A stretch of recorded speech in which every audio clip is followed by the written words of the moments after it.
มือซ้ายมือต้องแลนเข้าไปเบอร์วอทแอปตัวที่สองนะหรือในบล็อกเมสเซจต้องแลนเข้าไปสองอีเมลนะเห็นว่าตามระบบที่เขาเป็นกันนะ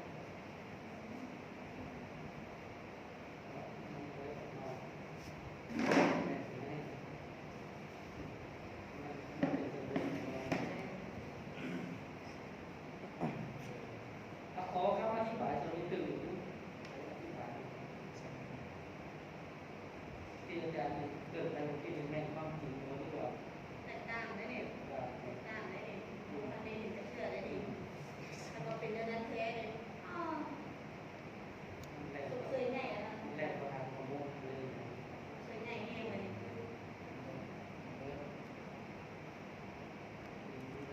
เบอร์โทรศัพท์อย่างเรามาของเบอร์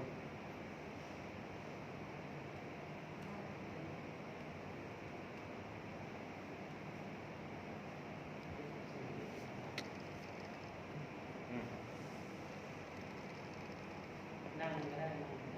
นั่งอย่างแบบโกโก้นะไม่ได้นะซีเรียสการเรียนปฏิบัติแล้วต่างกันก็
ขอบใจสำหรับสมาชิกที่ใช้มีวิวอีกพวกเราวะเราได้เห็นนะครับดิสยูซอฟตี้แล้วมาจากตัวสัตว์ดี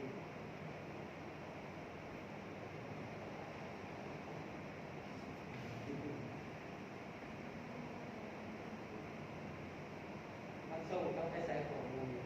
ก็ต้องไปแจ้งในระบบส่วนใดส่วนหนึ่งครับถ้าเจ้าของเวลาพอมันแจ้งได้มันยิ่งขัดเลย สายมันแจ้งด้วยสาย แจ้งไปแล้วอยู่ในระบบอยู่ส่วนอยู่ในระบบ แสกไปเป็นผู้ทำคดีเพราะว่ามีแจ้งเตือนว่าดีจังนี่ก็สื่อมาที่ใช้การเงิน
เบิ่งอีเมลเมื่อกี้นี่แม่อีเมลที่เธอใส่ไปอีเมลก็แอดมา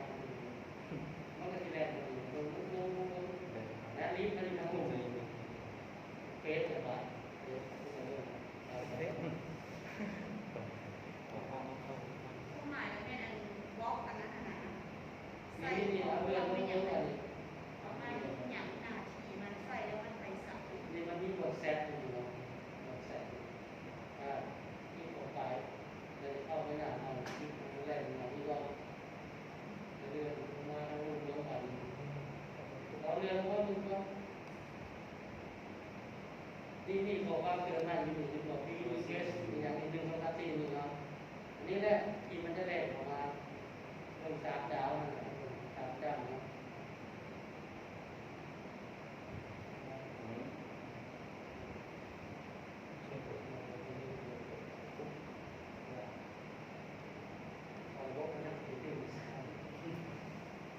โอเคกลับสู่ระบบเดิมนะเมนูลักคือเก่า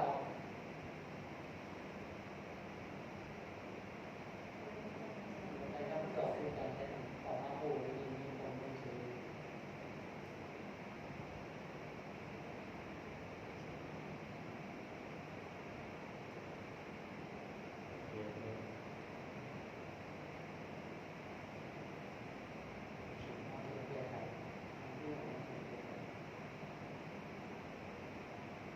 อีเมลจะใส่ไปinfo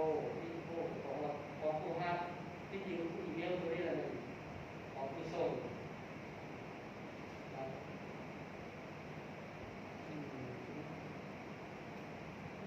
เรื่องแต่ของเรื่องในส่วนนี้ว่าเอาสตรัคเจอร์นะครับออกแบบสตรัคเจอร์เพื่อ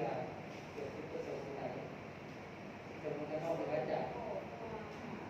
นอกจากการโฆษณาเว็บการแปลงเดียวมันราคาแต่ไม่แน่แต่ว่าอาจารย์ก็จะให้ต่อมาได้ดีอาจารย์จะว่าให้เรียกว่า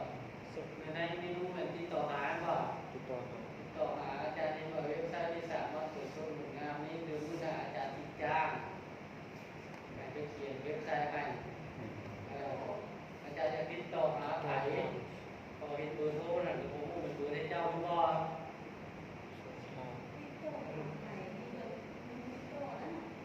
ผมมีสื่อมาเป็นตัวอย่างแซมเปิลซื้อเนาะขนาดกับแมนอีเมลที่นี่ก็ตัวแทนเนาะแมนอีเมลที่นี่อ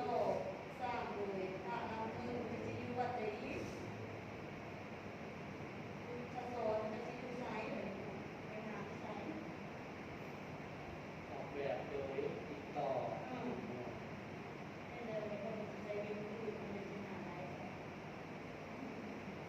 เดี๋ยวนี้ก็คืออยากให้เพิ่มข้อมูลติดต่อของเจ้า3 คนใส่เป็นตัวอย่างเส้นว่าผู้ใส่ผู้ตัวเองใส่3 คนนั่นเนาะแล้วก็เอาชื่อใส่ข้อมูลนั้น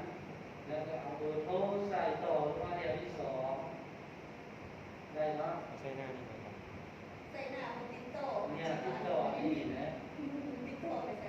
เจ้าจะลากของมีกินในการที่จะแต่จะสอบใส่ยุ่งต่อยุ่งความสั่งแต่ออกแบบโดยนี้ก็ได้เนาะ ข้อมูลมันจะประมาณประวัติที่อยู่หลังเด่นมีโค้งแต่ละเรื่องคือเอาประมาณที่แบบ ใช้สำหรับติดต่อหาเจ้าได้นี่การเงินมีเบอร์เดี๋ยวแจ้งไม่ออก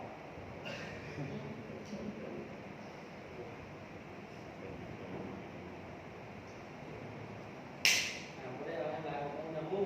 สื่อเบอร์โทรนะของแต่ละคน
น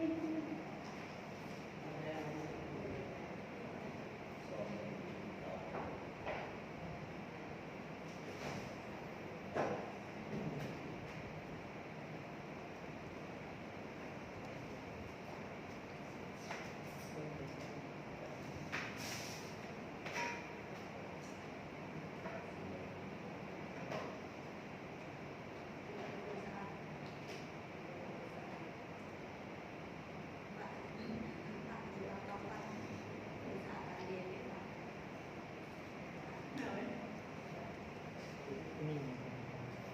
ผมส่ง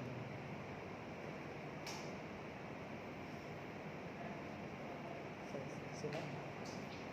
เขียนใส่เบอร์โทรติดต่อ